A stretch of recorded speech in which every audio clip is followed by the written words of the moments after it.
السلام علیکم وعلیکم السلام.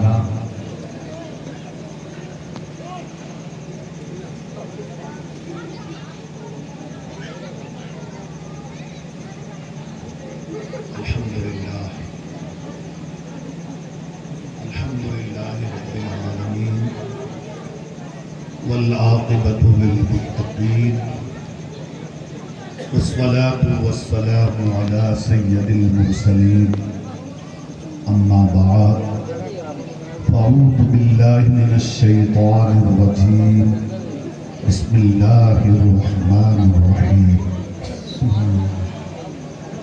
وما ارسلناک الا رحمۃ للعالمین آمنت باللہ صدق اللہ العظیم وصدق رسوله النبی الامین المتین الکریم ونحن على ذلك لمن الشاہدین والشاکرین والحمد للہ رب العالمین.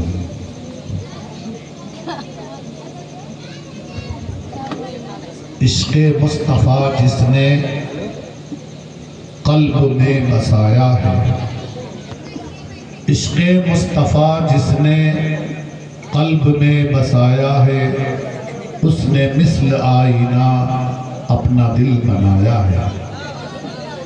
اور انبیاء آئے لے کے معجزے، لیکن رب نے میرے آقا کو معجزہ بنایا ہے. سبحان اللہ. اور نور والی انگلی سے ایک اشارہ فرما کر چاند کو بھی آقا نے چیر کر دکھایا ہے. واہ واہ. سبحان اللہ. اور دشمن پیغمبر سے دوستی نہیں جائز، دشمن پیغمبر سے دوستی نہیں جائز، ہم کو اعلیٰ حضرت نے یہ سبق سکھایا. سبحان اللہ. آئیے ہم اور آپ سب سے پہلے حضور نبی کریم تاجدار مدینہ رحمت عالم صلی اللہ تعالی علیہ وسلم کی بارگاہ بے کس پناہ میں اپنی غلامی کا ثبوت دیتے ہوئے بارگاہ رسالت میں ہدیہ درود پاک پڑھیں. اللہم صلی علی سیدنا شفیعنا حبیبنا مولانا محمد وعلیہ وسلم صلو علیہ الصلوۃ والسلام علیہ رسول اللہ صلی اللہ علیہ وسلم. الحمدللہ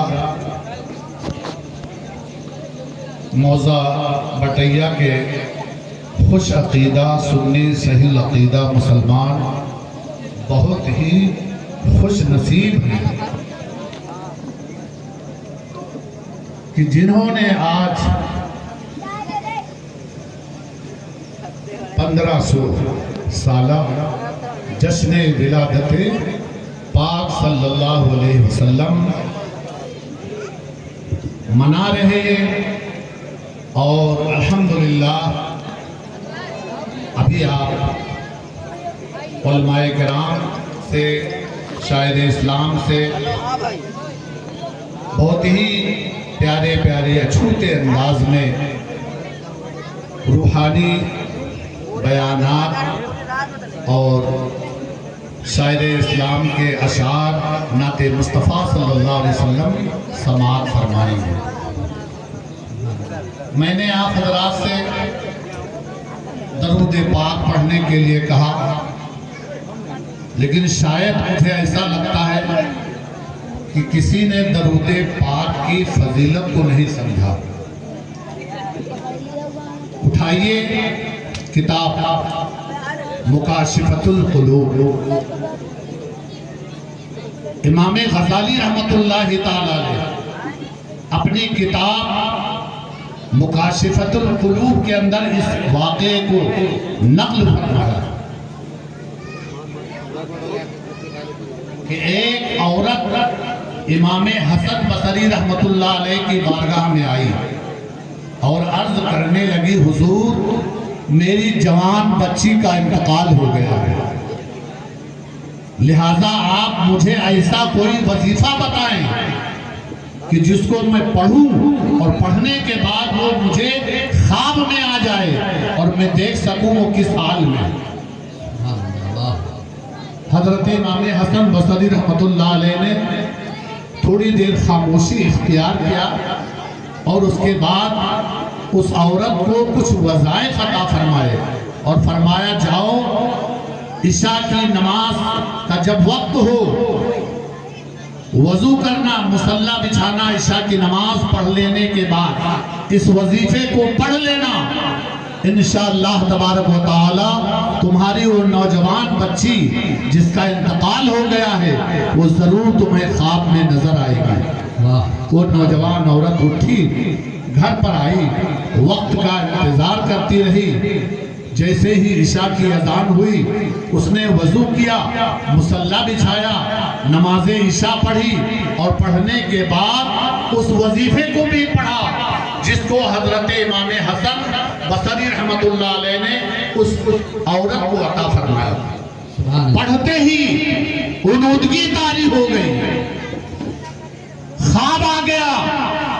کیا دیکھتی ہے اس کی وہ نوجوان بچی جس کا انتقال ہو گیا ہے اللہ اکبر وہ جہنم میں موجود ہے. ہاتھ میں ہتھکڑیاں لگی ہوئی ہے پاؤں میں بیڑیاں ڈال دی گئی ہیں اور جہنم کے تار گول کا لباس اسے پہنا دیا گیا ہے اور اسی آہو کرب میں وہ چلا رہی ہے. ماں کی ممتا نے جب یہ منظر دیکھا بے چین ہو گئی بے قرار ہو گئی. کسی عالم سے کسی طریقے سے اس نے رات گزاری اور رات گزارنے کے بعد جیسے ہی صبح ہوئی امام حسن بصری رحمت اللہ علیہ کی بارگاہ میں پہنچتی ہے عرض کرتی ہے حضور جیسے آپ نے بتایا میں نے پڑھا اور عشاء کی نماز پڑھنے کے بعد جب اس وظیفے کو پڑھا پڑھنے کے بعد اونودگی طاری ہو گئی اور میں نے خواب دیکھا میری نوجوان بچی جہنم میں موجود ہے. ہاتھ میں ہتھکڑیاں لگی ہوئی ہیں پاؤں میں بیڑیاں ڈال دی گئی ہیں اور جہنم کے تار کول کا لباس اسے پہنا دیا گیا ہے اور اسی آہو گرم میں وہ چلا رہی ہے. اللہ کے ولی حضرت امام حسن بصری رحمت اللہ علیہ نے توقف فرمایا.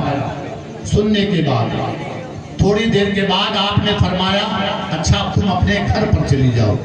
وہ عورت اٹھی اپنے مکان پر گئی اور کچھ دن کا عرصہ گزرا. اب حضرت امام حسن بصری رحمت اللہ علیہ خواب دیکھتے ہیں. کیا دیکھتے ہیں؟ وہ لڑکی اب جنت میں موجود ہے. سبحان اللہ جنت میں موجود ہے. آپ نے اس سے مخاطب ہو کر پوچھا اے نوجوان لڑکی تو جہنم میں تھی جنت میں کیسے آ گئی؟ تو اس نوجوان لڑکی نے عرض کیا تھا حضور معاملہ یہ ہے کہ ایک مرد صالح ایک مرد مسلمان کا گزر قبرستان کے کنارے سے ہوا اور اس نے اللہ کے پیارے حبیب صلی اللہ علیہ وسلم پر ایک مرتبہ درود پاک کو پڑھا ہے تو اللہ عز و جل نے ہم 500 مردوں کو جہنم سے نکال کر جنت میں داخل فرما دیا. سبحان اللہ. یہ ہے درود پاک کی فضیلت. میرے بھائی جب درود پاک پڑھنے کے لیے کہا جائے خاص طور سے ایسی محفلوں میں تو ہم کو اور آپ کو چاہیے کہ ہم اور آپ خاموش نہ رہ کر کے سرکار مدینہ علیہ السلام کی بارگاہ میں خراج عقیدت پیش کرے. درود پاک پڑھیں. اللہم صلی علی مولانا محمد مبارک وسلم صلو علیہ السلام علیکہ یا رسول اللہ. ایک مرتبہ بارگاہ رسالت میں حضرت جبریل امین حاضر ہوئے عرض کرنے لگے یا رسول اللہ صلی اللہ علیہ وسلم ہم نے فلاں امت کے نبی کو جہنم میں دیکھا ہے فلاں نبی کی امت کو جہنم میں دیکھا ہے فلاں نبی کی امت کو جہنم میں دیکھا ہے. ایک بات دیگرے حضرت جبریل عرض کرتے چلے جا رہے ہیں لیکن جب حضرت عیسیٰ علیہ السلام کی امت کا تذکرہ کرنے کے بعد حضرت جبریل خاموش ہیں، بولتے نہیں ہیں۔ میرے آقا صلی اللہ علیہ وسلم نے حضرت جبریل کی خاموشی کو دیکھ کر فرمایا، اے جبریل بولتے کیوں نہیں ہو، خاموش کیوں؟ مجبوراً عرض کرتے ہیں، یا رسول اللہ صلی اللہ علیہ وسلم، ہم نے آپ کی امت کو بھی جہنم میں دیکھا ہے۔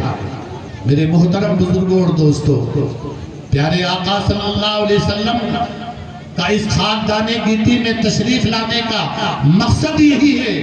میرے آقا جب اس خاکدان گیتی پر تشریف لائے تو سب سے پہلے سجدہ فرمایا، رب کو یاد کیا، اور رب کو یاد کرنے کے بعد دوسرا جو کام کیا ہے، میرے آقا نے اپنی امت کو یاد فرمایا ہے۔ رب حبلی امتی، رب حبلی امتی، رب حبلی امتی، اے مولا میری امت کو بخش دے۔ پتہ یہ چلا جب سرکار دو عالم صلی اللہ علیہ وسلم نے اتنا سنا تو آپ نے کاشان نبوت کو چھوڑ دیا، آبادی سے باہر پہاڑ کی کھو میں چلے گئے۔ صحابہ کرام ہیں، پریشان ہیں، سرکار مدینہ علیہ السلام کو ڈھونڈتے ڈھونڈتے ادھر ادھر پریشان۔ تاریخ میں آتا ہے کہ مدینہ شریف کی ایک ایک گلی کو صحابہ نے چھان ڈالا، مگر آقا کا کہیں پتہ نہیں چل رہا ہے۔ سارے صحابہ کرام مسجد نبوی میں تشریف فرما ہوئے۔ فیصلہ ہوا کہ ہو نہ ہو ہم سب کے آقا کہیں پہاڑی کے کھو میں تو نہیں چلے گئے، لہٰذا اب ہم لوگوں کو آبادی کے باہر تلاش کرنا چاہیے۔ میرے محترم بزرگوں اور دوستوں، عالم یہ ہو گیا تھا کہ مدینے کے اندر چولہوں سے دھواں اٹھنا بند ہو گیا تھا، یہاں تک کہ صحابہ اور دیگر خواتین اسلام پریشان، یہاں تک کہ حضرت امام حسن اور امام حسین بھی پریشان کہ آقا کہاں چلے گئے۔ آج ہم اپنے امام کی عزت نہیں کرتے ہیں، مگر وہ صحابی تھے، رسول پاک کے وفادار تھے۔ اگر سرکار کو نہیں دیکھتے تھے تو پریشان ہو جایا کرتے تھے۔ مشورہ یہ طے ہوا آبادی کے باہر ڈھونڈنا چاہیے۔ پتہ یہ چلا پہاڑ کی کھو میں سرکار دو عالم صلی اللہ علیہ وسلم کو تلاش کر رہے ہیں۔ ایک چرواہے سے ملاقات ہوئی، اس سے پوچھا، اے چرواہا تو یہ بتا کہ اس ویرانے میں کسی شخص کو تو نہیں دیکھا ہے؟ اس نے کہا نہیں، اس ویرانے میں نے کسی شخص کو نہیں دیکھا ہے، البتہ اتنی بات ضرور ہے کہ پہاڑ کی اس کھوہ میں کوئی رونے والا ایسا 3 دن سے رو رہا ہے جس کی آواز کو سن کر میری بکریوں نے چرنا اور چگنا چھوڑ دیا ہے۔ صحابہ کرام اس چرواہے کی نشاندہی پر دوڑ پڑے، تشریف لے گئے تو کیا دیکھتے ہیں، ہم سب کے آقا و مولا جناب محمد رسول اللہ صلی اللہ علیہ وسلم فرش زمین پر اپنے پیشانی کو رکھ کر رب کی بارگاہ میں التجا کر رہے ہیں اور رو رہے ہیں، رب حبلی امتی، رب حبلی امتی، اے مولا میری امت کو بخش دے۔ پتہ یہ چلا سرکار دو عالم صلی اللہ علیہ وسلم کی بارگاہ میں جب صحابہ کرام پہنچنے کے بعد ہزارہا التجا کر رہے ہیں، سرکار سجدے سے سر اٹھائیے، سرکار سجدے سے سر اٹھائیے، مدینے تشریف لے چلیے، آپ کے نہ ہونے سے ہر دل بے قرار ہے، ہر لوگ پریشان ہیں، مگر سرکار نے سجدے سے سر نہیں اٹھایا۔ صحابہ کرام بہت زیادہ حیران و پریشان کہ کیا کیا جائے۔ آخرکار یہ فیصلہ پھر طے ہوا، واپس چلو اور بنت رسول اللہ حضرت فاطمہ کی بارگاہ میں چلو اور عرض کرو کہ ہم نے سرکار کا پتہ لگا لیا ہے۔